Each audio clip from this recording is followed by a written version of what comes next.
help you. So again, our training today is brought to you by our partners, at the Workforce Development Board of Ventura County. And today we are so glad to be joined by Rebecca Cortez, the Business Solutions Specialist there, who's here to share more about resources available to employers like you. Good morning, Rebecca. Everyone, thank you so much for being here today virtually. We want to really let you know that our services, employer services, are available for Ventura County businesses. If you have any specific questions, I will put in the chat a flip book that specifies all of our services. And if you have any questions, I'll also put my email in the chat and you can reach out. Specifically, we want to highlight the HR hotline. This is a free service to all Ventura County employers brought to you through the Workforce Development Board. And in partnership with California Employers Association, businesses like you can call the hotline to receive guidance on HR issues such as hiring, termination, wage and hour laws, workplace policies, California labor compliance. And all of these services help you employers to quickly access trusted HR support so they can confidently manage, so you can confidently manage your workforce and stay compliant, which is something we are all interested in. So again, thank you so much for being here today. And I will put all of the information in the chat box and giving it back to Anna. Awesome. Thank you, Rebecca and Cynthia and everyone on your entire team for all the hard work that you put into supporting employers in Ventura County. So now I'd love to introduce our trainer today. We have Jessica Rivera, our Vice President of Human Resources. So you are in wonderful hands. And Jessica, it's all yours. Thank you, Anna, and welcome everybody. Happy to be here with you today. Excited to be here with you today. As Rebecca and Anna spoke about, we service the hotline for Ventura County, our organization, California Employers Association. And I want to just, again, reiterate, use the hotline if you have questions, human resources questions, some of the examples that Rebecca gave. Don't hesitate to give us a call. I have a team of human resource experts who have been doing this work for a very long time. And it'll save you time. It will give you that peace of mind. And you actually get to talk to a real person. And feel free at any time as we go through the presentation today too, to ask any questions also. But call us on that hotline, use that resource. It'll save you time and hopefully some worry when you have issues come up. Also, I just want to share with everybody that our attorneys do make us say that we are not attorneys. What I'll be sharing with you today will be more guidance, recommendations, information.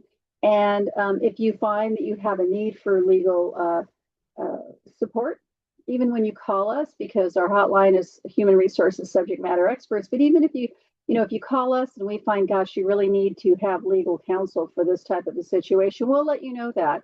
But we aren't attorneys, but we know a whole heck of a lot, and we can give you some really good information moving forward when you use the hotline. And also here today when we talk about being a leader, not a boss, and why it's such a big deal in this day and age. If you have any questions as we go through the presentation today, feel free to put it in the chat, raise your hand. Anna will be monitoring this, and she will let me know if there's a question. Would be happy to answer it in real time. Chances are, if you have a question, other people have that same question, so don't hesitate to ask. We want to make sure that this works for you today. What we'll be talking about today are all of these things that you see here, coaching, the benefits, and sample coaching questions, and also a different way to think about feedback and how it can really be a gift to you and to your folks if it's done in a way that works for both parties.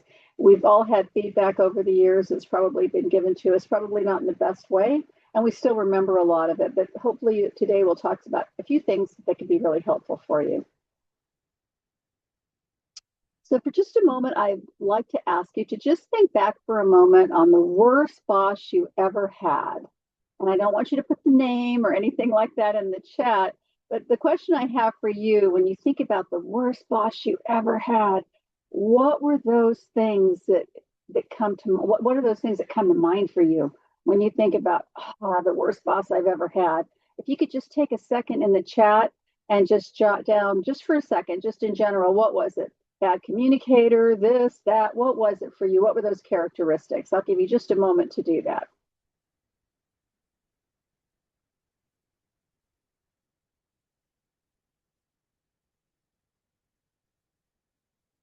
Okay. Thank you. Thank you. I see micromanaging more than once, lack of experience. Yeah. Communication, low EQ, emotional intelligence, low emotional intelligence. Yes. A dictator mentality, micromanaging again. Again, bad communications, everything was a secret. Attitude, my goodness, yes. Also critical, disrespectful. Yeah, couldn't take feedback, and also inconsistency. Those things really do go a long way in creating an environment where you're not really feeling so great about your boss. And when we think about worse bosses, chances are, and you touched on this already, usually bosses who are not the best bosses have that outdated authoritarian leadership style. Back in the day, telling people what to do, not necessarily caring about what you think, your opinion, my way or the highway type of a boss. And that's not going to fly in today's environment with 5 generations in the workplace. We need to have a different kind of environment. And we as leaders, whether you're a leader of one, a leader of a team, a project lead on a project, whatever it might be, we have to be able to adjust and be flexible because everyone's different and we want to be able to coach them to be their best selves. So, with that in mind, when you think about the word coaching and you think about coaching you've had over the years in your own career or your own life, it can be if you were on a sports team. What words come to mind for you for that? What pops into your mind immediately of a great coach that you had? And also, what do winning teams have in common? The best teams. You can think about the Olympic teams right now with the Olympics happening. You can think about your favorite basketball, baseball, football team. So, two things asking of you: what words come to mind when you think of coaching? And secondly, what do winning teams have in common? You guys are great. I just love the participation. We really appreciate it. Collaboration, strategy, guidance, working together. Yes. Encouragement for players, support, an effective communicator versus a bad communicator. Yeah, all working towards that common goal. We know what direction we're going and we're committed to doing it together. Positivity, positive attitudes. In the world we live in today, that's so important. Working together, mission driven, connecting the mission, the values of your organization to everyone, the work that they do too. Good stuff. Providing explanations. Yeah, really great stuff.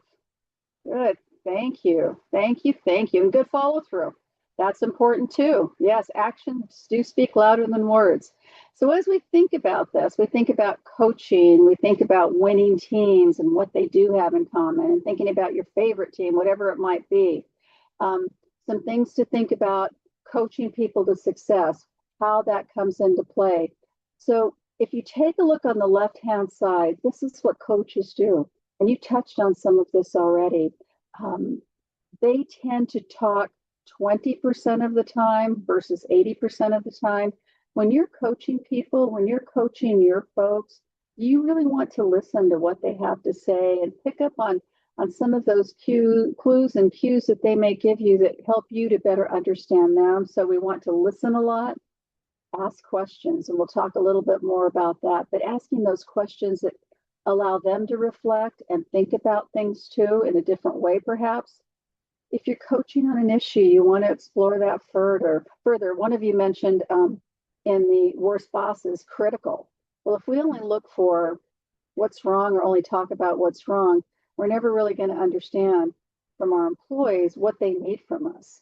For coaches, it also helps with people committing, taking responsibility and ownership for what they need to do in their role. A beautiful thing, and I just heard it again last night, I believe, and I was watching a show talking about connection, how important it is, especially with our youngest generation in the workplace. What they are telling us is they want connection. They want to be amongst people, Generation Z, and they are a significantly large part of the workforce today. They want that connection. So they want it with both their bosses, their coach. They also want it with their teammates too. Also, coaches are very supportive. Through the good, bad, and the ugly, they're supportive.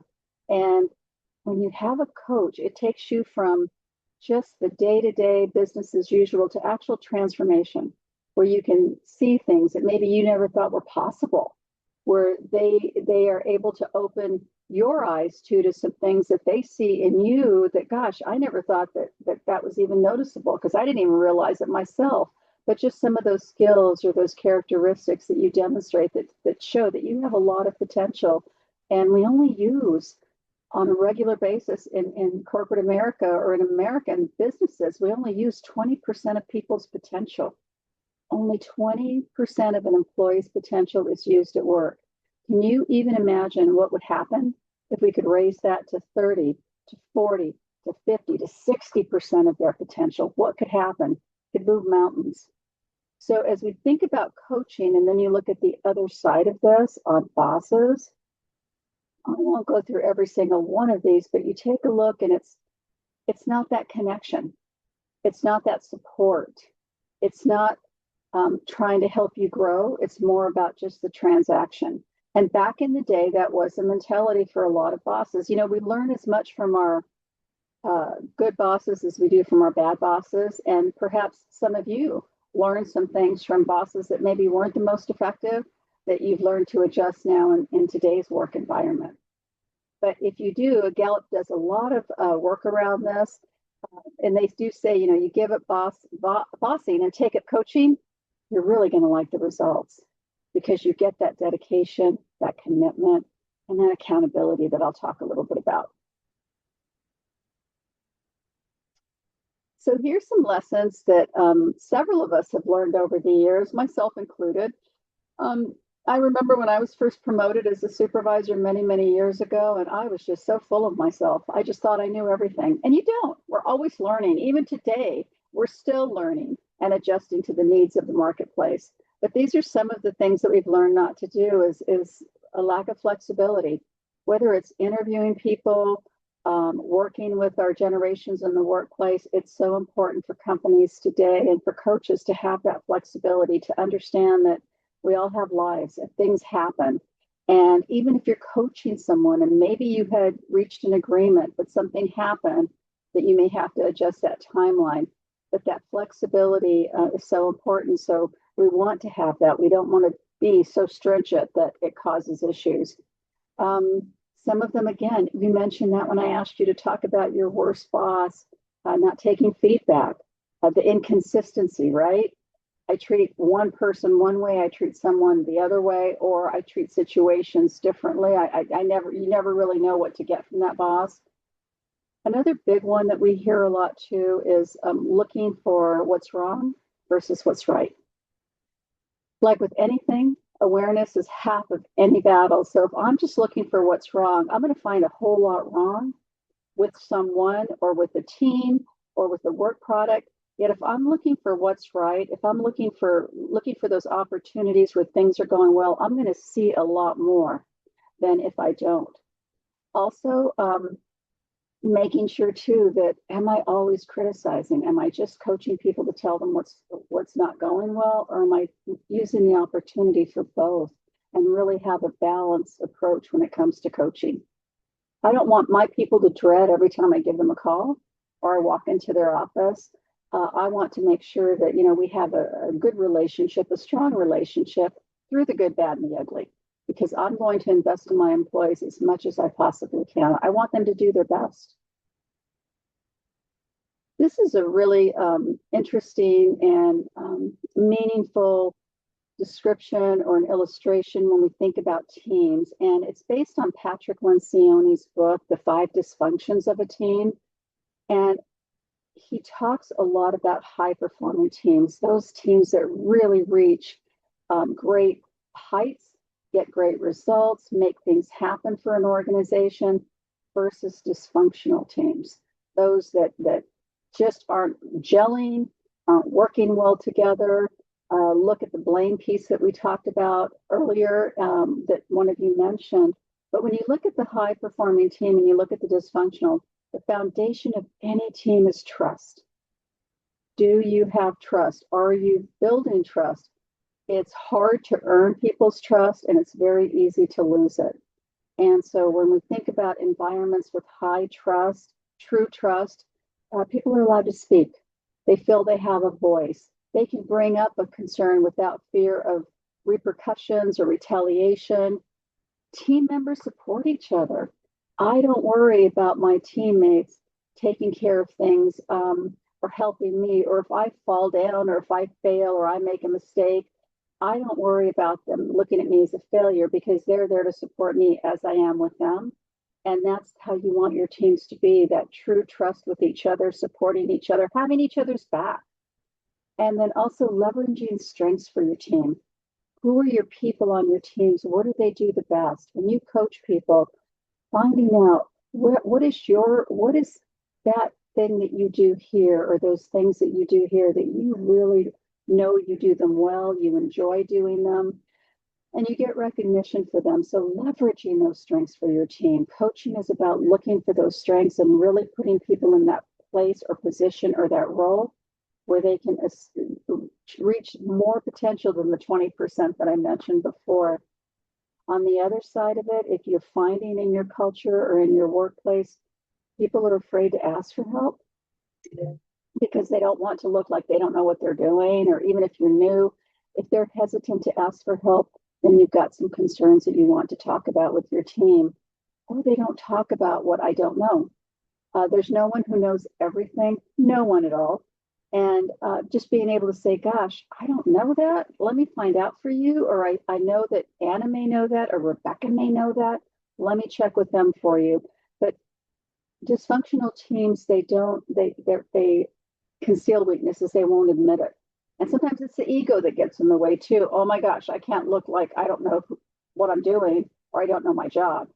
And then also another characteristic really important too is they dread meetings and avoid team connections or conversations. They just don't enjoy being, with their team. So those are some things, just as you think about your own team, think about the team you're on, and just saying, where are we on this trust piece? Are we on the left? Are we on the side? Are we kind of half and half? Where are we? Do we have an opportunity here? Because if you don't have trust on your team, it's going to be hard to coach. And it's also going to be hard for you to have that next level, which is constructive conflict. Being able to talk about things, hash it out. If there's a problem, let's get in front of it. Let's talk about it. Let's get it resolved.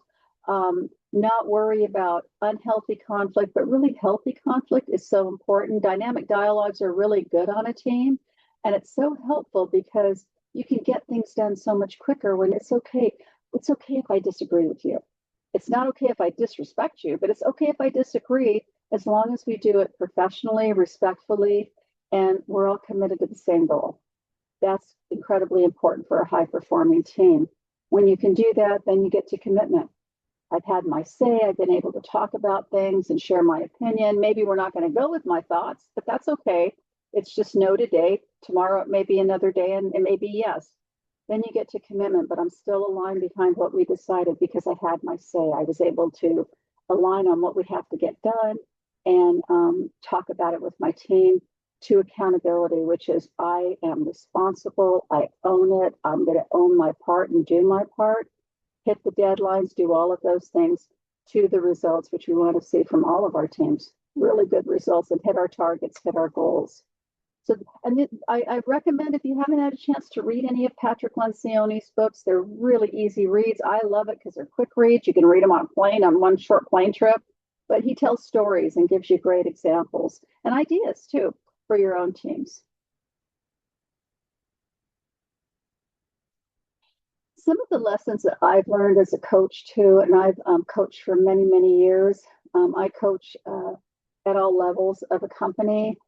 And some of the things I've really learned, and this it helps me too as a leader at California Employers Association, whether I coach professionally or I coach my employees, is to be an open book, be collaborative. You want to have conversations when you're coaching your folks. It doesn't have to be you as a know-it-all. It's, as I said before, asking those questions, exploring options, asking people, what do you think about this? What are your thoughts before you speak?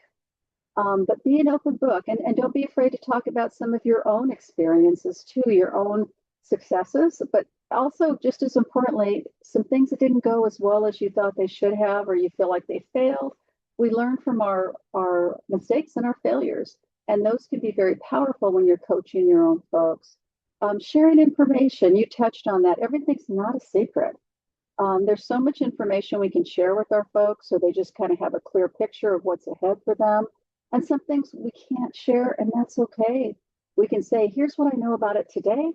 It's not fully baked yet. Let me get back with you when we know if we're going to go in that direction or not. But here's what I can tell you today. People need clarity today.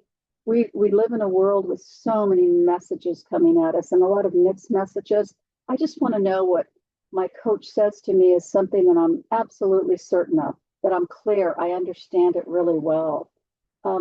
Also, when we think about our employees too, they're people first. We're not robots yet.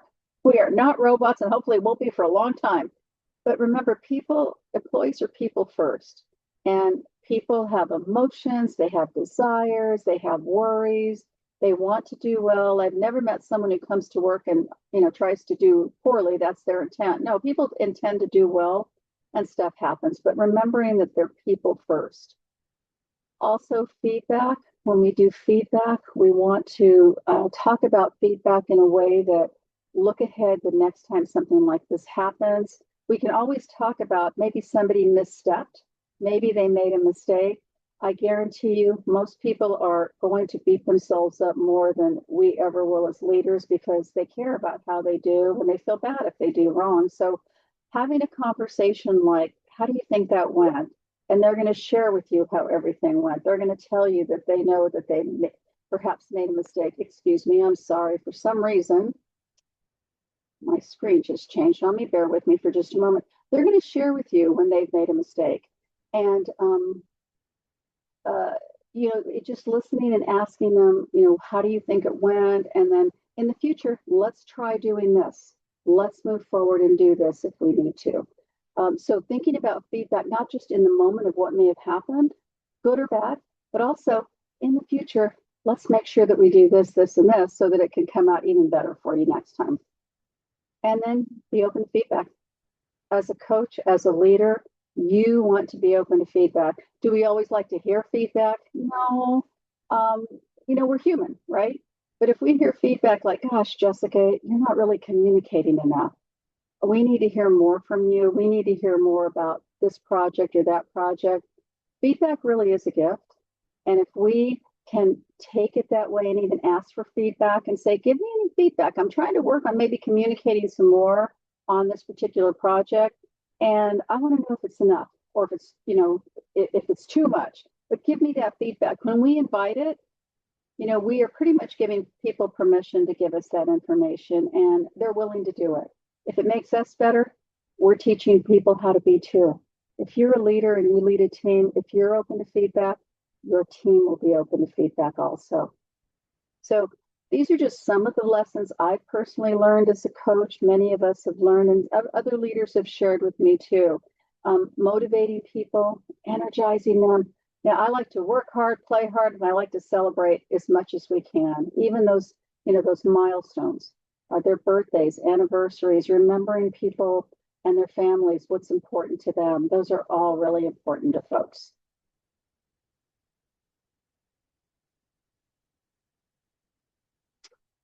So coaching at work, some of you haven't done a lot of coaching or you're still kind of like, I'm not sure how to do it. It really is just a style of conversation. It's not telling someone what to do. It's a style of conversation to let's talk. Let's just have a discussion about this. You may do it at lunch. You may do it at coffee. You may just do it in your office. But really, even making time to do coaching, even when you're busy, is still very important because it'll pay dividends for you. So when you think about coaching, it's, that consistency too, consistent conversations that you're not just teaching people, telling people what to do, but you're teaching them how to continue to grow. You're teaching, what's that saying? Teaching people how to fish so that they can look at themselves. They can look for opportunities to improve or to do some things they want to do and come back to you. One of my favorite things is on problem solving when I coach people. I really appreciate when they come to me too with a problem, yet also some great solutions, or if they've thought out some solutions, because that helps me too to help them solve that issue. But I want them to feel that empowerment to come to me with solutions also, because chances are most of the time I get to work with some really smart people. Their solutions are far better than what I would have come up with. And I acknowledge it and I thank them for that and I appreciate it. Or we put a couple of things together and get to a really brilliant solution. Also, when you're coaching people, when you're taking that time to meet with them and spend time one-on-one time, which is rare these days, I know, it really engages people. It makes them feel like, gosh, I am valued, I am important to the company, and it makes me want to do better as an employee. It also challenges people too, which is really great because it opens their minds, opens their eyes to possibilities that maybe they haven't thought of. Or maybe they thought that they have to go a certain path, a certain way, but in a conversation with you through the questions you're going to ask, it opens their possibilities and expands maybe what they thought they had to do versus what they really need to do. So that's what coaching looks like. It's a conversation. It's not a performance review because we're coaching all the time. It's a conversation that we have with people. Yes, I see that we have a question. Let me see here. Bear with me. Crystal has a question. Crystal. Is it in the chat box? Let me see. Okay. Crystal, if you could put your question in the chat box, that would be helpful. I'm going to answer one for Patricia right now. Patricia asked the question, let's say if we give feedback to an employee and they become defensive. Again, as I mentioned before, we're all human. We're all going to have feelings about things, and sometimes it's going to hurt. And sometimes we're going to feel like we're blindsided. And we've all been defensive, we know, and we all behave differently. If someone gets defensive when you're giving them feedback, the most important thing for you is to remain professional, remain calm, and acknowledge their feelings. Patricia, I can see that this is very upsetting to you. Let's talk a little bit more about this. Because chances are, if you're giving someone feedback, if they're not going to be blindsided, they'll kind of know that maybe there's something going on because you've touched on it before. But when they do get defensive, give them that time and space. And if they can't talk about it, one of the things I've done in the past too is, Patricia, I can see that you're really upset, and we do need to continue the conversation. Would you like to pick this up again tomorrow morning? I find sometimes time of day in giving feedback, where people are at the time. When people get very defensive, chances are they just need to calm down a little bit. They need to think about it. They need to think this through so that they can talk about it. Some people shut down. Again, give them that time and space that they need, and use your own judgment. I try to encourage people, and I'll encourage you. Becoming defensive tends to lower our IQ in that moment, believe it or not. And they say we lose IQ points when we become defensive.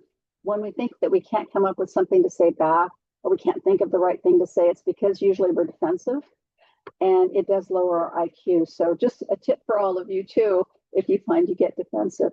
And I hope that helps for you, Patricia, that answers your question. But given that time and space, use your judgment if you find that they need a little bit of just time to think about what you've said. Okay, and then also, I didn't see the question come up on the panel. Let's see, from the person who had their hand raised. So please feel free to put it in the chat and I will answer it for you. Let me see here. So what coaching can do? What can it do for you? What can it do for your employees? Gosh, for your employees, it allows them to grow. Think about your best coach. Think about someone that helped you achieve your career goals. Think about those that helped you get to where you are today. They coached you. They coached you through it, especially when it felt really tough, like it was never going to happen. They coached you through it. So it increases that skill growth. Also, confidence and satisfaction. I work with a lot of people, a lot of employers in California. And one of the things I hear a lot is, gosh, the confidence levels seem to be low for some people and newer employees. But when you coach them, you're increasing their confidence because you're letting them know their voice matters. They're important. I want to hear what you have to say. And it makes them feel like, gosh, my company really values me. It motivates people and inspires people. Some of the things that I personally accomplished in my life have been as a result of a really great coach that helped me see possibilities that I never thought could happen for me. And I owe a lot to them for that. So for leaders, it also allows you to make that difference too for your team, for your individual employees. It strengthens relationships. And as you coach, you're building trust. You think of that trust, think of coaching as a bank account. You're making deposits. Every time you coach someone, you're making deposits into that relationship. And you're showing that you support them, you value them, you want to know where they want to go in their careers and what they want to do, even in their current role. So when you have to do what I call the withdrawal, when you have to have a conversation where maybe they're not quite meeting their goals or meeting a certain area of their job, it's a much easier conversation because you can say, I have your best interests at heart.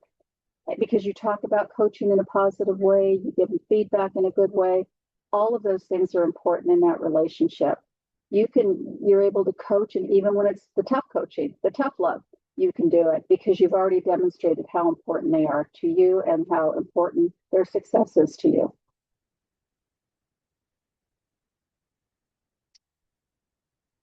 Okay, so 3 requirements of coaching, some things to consider. You want to establish expectations in the coaching. You want to continually coach. You want to create that accountability. So when we establish expectations, we are being, pretty clear about what we're coaching. You may be coaching them for 1 or 2 things, and maybe you're preparing them for that next level of responsibility.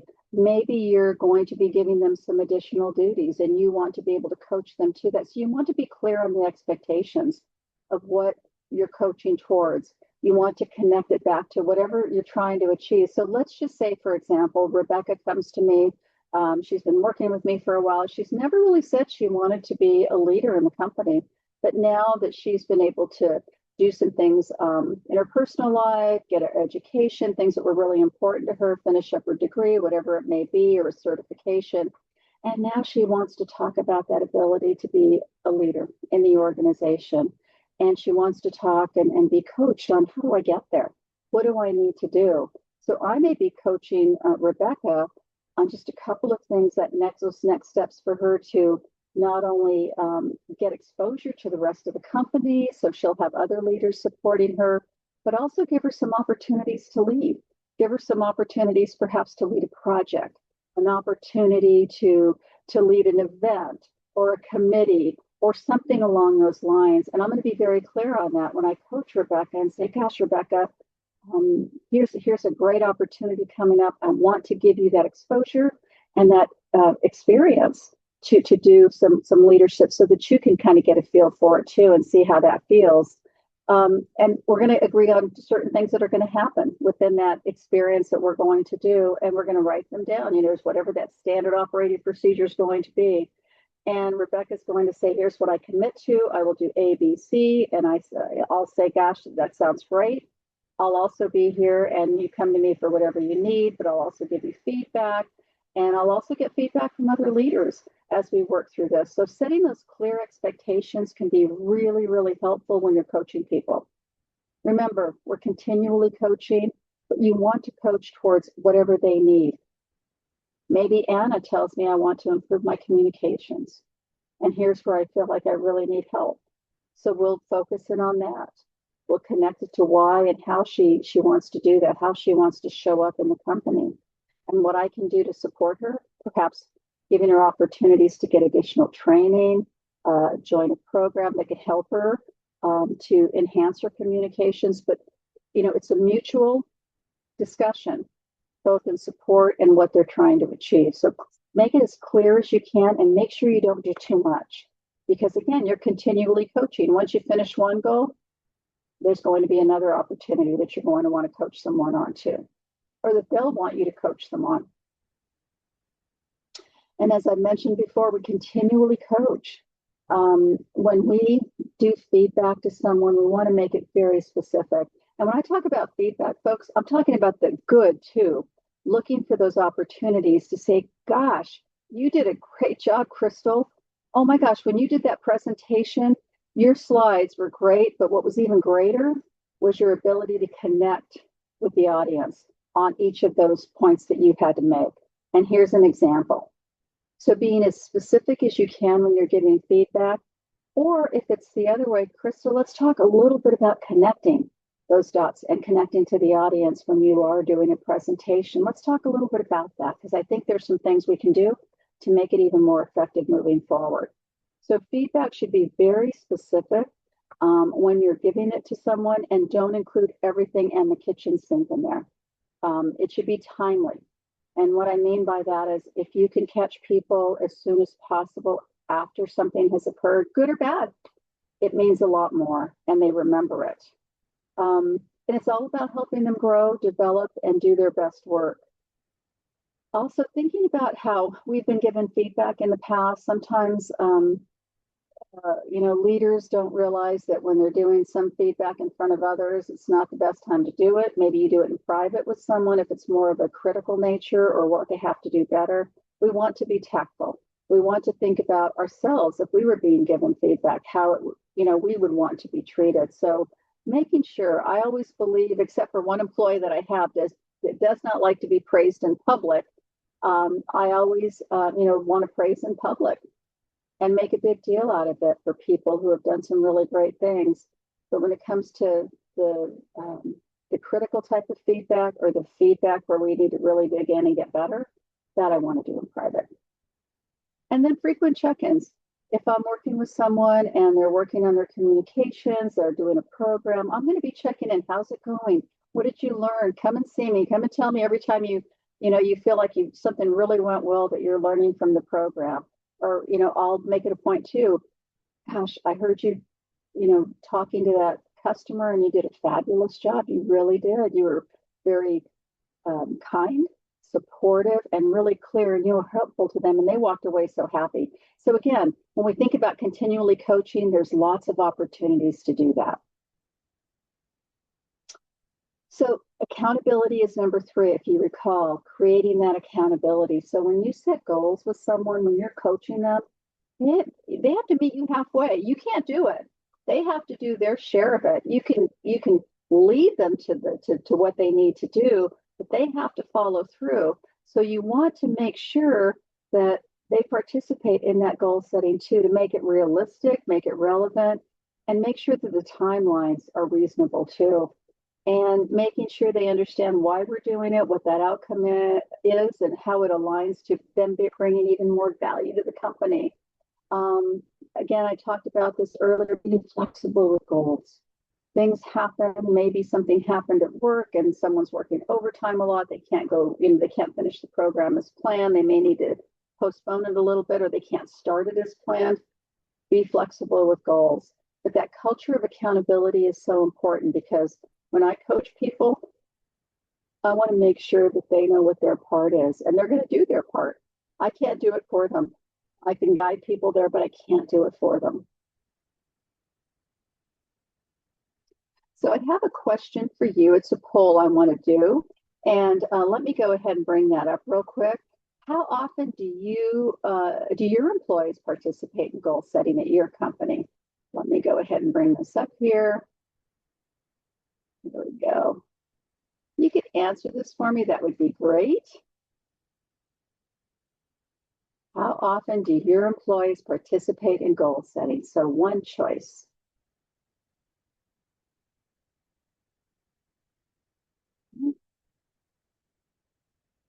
Good.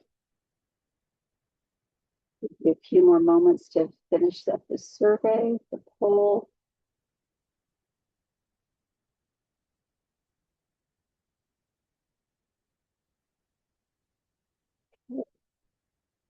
Going once, going twice. Right. Thank you all for participating. Let's see how we did. So as we can see, we have about a quarter doing it monthly, participating in goal setting because things change. Things move so fast in today's world. And then the most we're seeing it annually. And that's not unusual because usually when we set goals as an organization, there are annual goals. What do we want to achieve in 2026? And then we tend to bring it down to our employees, our individual contributors, our teams to find out what their part is to the company-wide goals. So it looks like annually is pretty common, and then also we see monthly. And that would make a lot of sense too in certain industries, certain roles, certain work that we do. Good, good, good. Okay. So when you set goals too, important to go back to them. Bring them, bring them into the conversation, bring them into the discussion, into the meetings, into your coaching that you're doing with your folks. Because when people know what the target is, they're more inclined to work hard to get there. If I can see where we are, if I can see what our goal is and what our results are so far, if I see that we're exceeding the goal, I'm going to be even more motivated. But if I don't see them, I'm kind of going to forget about them. If they're not important to my leaders and they're not talking about them, then are they really important to me? Do I need to make them, that important? So, being able to set the goals, talk about the goals, publish the goals along with the results goes a long way in keeping people motivated and inspired. And then I also talked about accountability and about how important it is that people meet you halfway and they have the mentality of accountability in the workplace and as you're coaching people too. So you can see on the left-hand side, there's that culture of blame. On the right-hand side, there's that culture of accountability. And I like to call this the window and the mirror. And when we think about a window, we tend to look outside to blame something or some things because of what's going on or some challenges that we have. Versus if I have that view and I think about accountability, I'm looking at the mirror. What do I need to be thinking about? What is my part in this? What do I have to do? Am I making this a priority? That's when you're really, taking ownership of something that you've committed to doing. And you're also thinking, gosh, if I can't get it done this way, maybe there's another way to get it done, or I have a better idea on how we should approach this problem. So it's people really taking ownership and trying to really make that difference in their company. That's accountability. And so with that in mind, we want to create that culture of accountability, as I shared about the pyramid, and when we think about coaching too, and asking people, don't be afraid to say at the end of your coaching with someone, are you committed to this? Do you think we can make this happen? Don't be afraid to get that commitment from them. And then, just coaching review again, expectations, continually coaching, creating that accountability so that people know what their part is and they follow through with it. Also, I mentioned earlier, we ask questions in coaching. And an effective question is a brief question. It's not a really long compounded question where we have 3 questions in one question. So it might be something like, Anna, what are your short-term goals with the company? What do you want to do? Let her talk about that, and then maybe ask, and what are your long-term goals? Or what's your long-term goal? But it's a brief question. It forces people to think and talk through, and you able to listen and participate, and hopefully them reaching what they want to do. It's a focus question too. It's very specific. It's also relevant. I want to have a question that's relevant to the person I'm talking to. So not making it so general that it really doesn't apply to them. And making it constructive. And what I mean by that is it's something that makes sense to them, something that applies to them, something that they've shared with you before. So for example, maybe they talked about wanting to get into another side of the business and maybe asking some questions like, what is it that most interests you in that side of the business? But having them again do most of the talking, not us, have them do the speaking around there too. Okay. Here's some coaching questions. Here's some sample ones for you. And these are great ones to start with. And you can use them for different situations. But these are some really good questions that you can ask people in coaching. And they're different kinds of questions that you're normally used to. But these are what coaches do. This is to get people to start opening up, talking about what's important to them, doing their own problem solving, thinking through things, talking through things. And the greatest gift you can give them is your undivided attention, being present in that moment and taking time to do that. And when you ask people these questions, and maybe you want to do it ahead of time, you can do it ahead of time and say, these are the 3 questions I'm going to ask you as when we meet next time. And I want you to be thinking about them. But these are some types of questions you want to ask as you're coaching people towards their goals.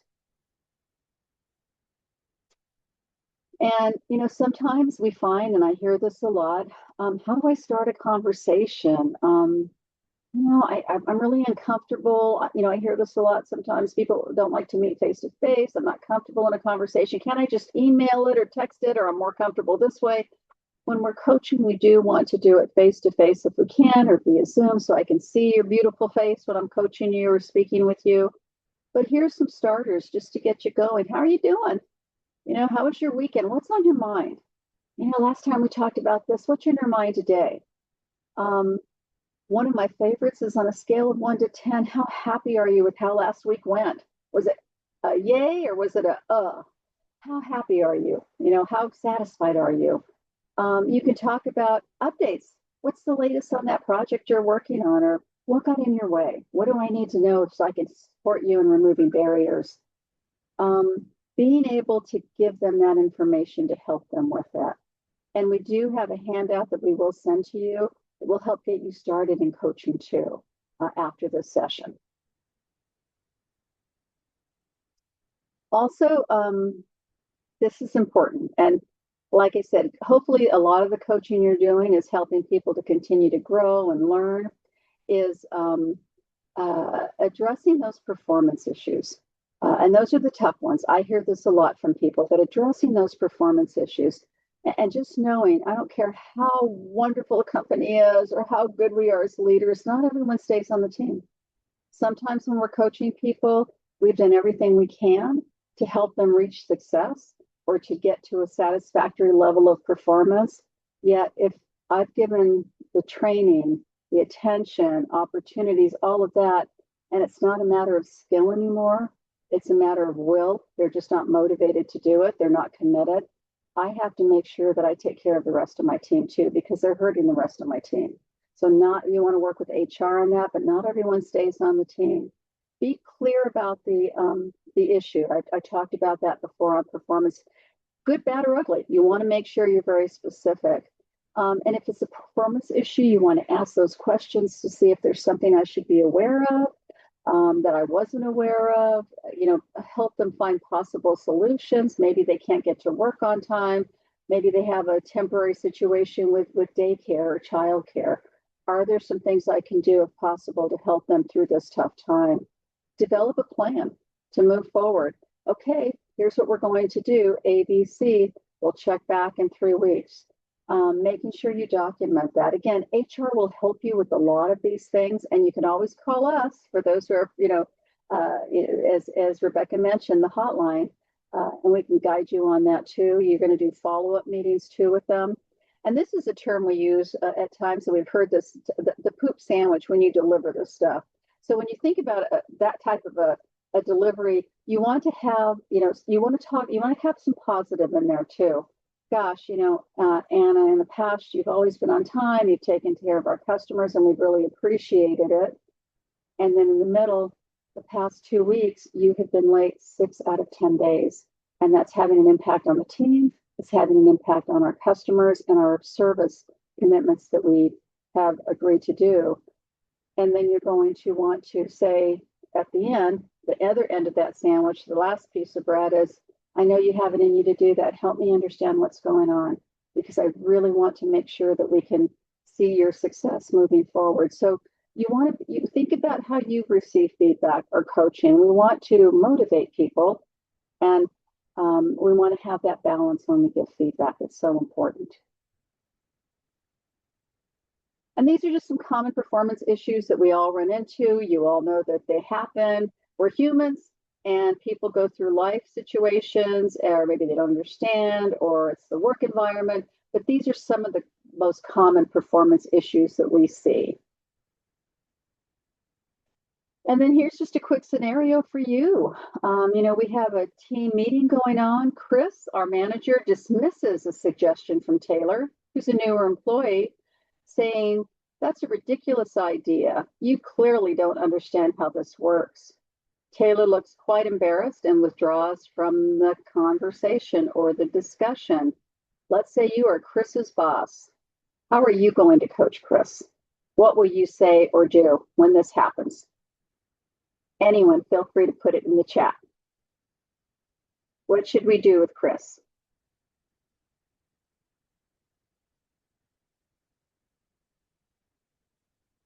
As you're thinking about it, let's take a look at a possible. Okay, we have one encouraged to be positive. Yep, yeah. Watch our communications. Be aware of how we're communicating.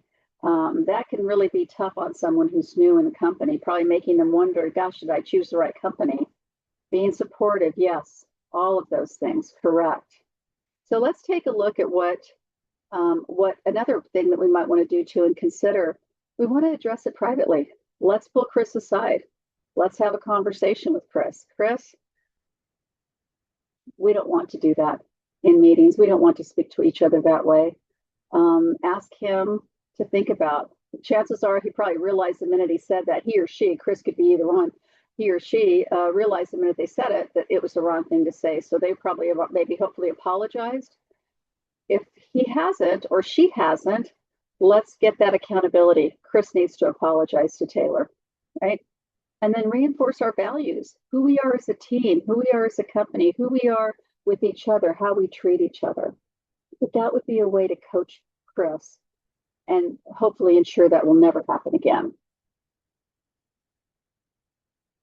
So coaching can be extremely valuable to engagement, meaning people feel good about their company. They're willing to work hard. They're willing to achieve a goal and go above and beyond, and they're loyal to the company.